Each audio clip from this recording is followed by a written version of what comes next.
এছাৰতো একো নাই, মানুহ সোমালে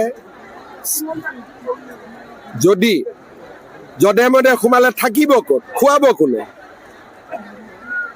ধৰক ক'ৰবাৰ পৰা এজন মানুহ আহিলে, ভোটাৰ তালিকাটোৰ নামটো সোমালে, তেওঁক খুৱাব কোনে, ৰাখিব কোনে, ঘৰ কোনে দিব? ইমান পইচা কোনোবা মানুহৰ থাকিব নেকি 20 লাখ মানুহক ইয়াত মাতি আনি খুৱাই বুৱাই ৰাখিবৰ কাৰণে? গতিকে কংগ্ৰেছৰ কোনো যুক্তি তেওঁলোকৰ নাই। আজি তেওঁলোকে কৈছে নহয় বিহাৰ বেংগলৰ পৰা মানুহ আহি যাব। আৰু বেংগলত ইলেকশ্যন নাই নেকি? বিহাৰৰ পৰা মানুহ আহিলে খুৱাব কোনে, ৰাখিব কোনে, পিন্ধাব কোনে?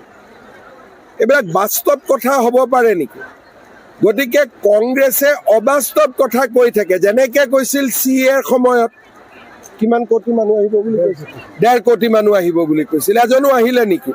গতিকে কংগ্ৰেছৰ এইটো টেঙাম CA সময়ত এবাৰ বিক্ৰী কৰিলে, আৰু এবাৰতো বিক্ৰী নহ'ব। এইটো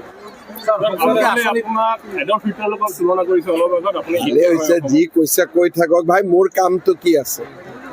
মোক যোনে ভোট দিছে তেওঁলোকে মোৰ পৰা আশা কৰে যে অসমৰ পৰা বিদেশী খেদিব, অলপ সন্দেহযুক্ত মিয়াক কষ্ট দিব, অৰুণোদয় দিব, মহিলা উদ্যমিতা দিব। গতিকে মই মোৰ কামখিনি কৰিবইতো লাগিব না।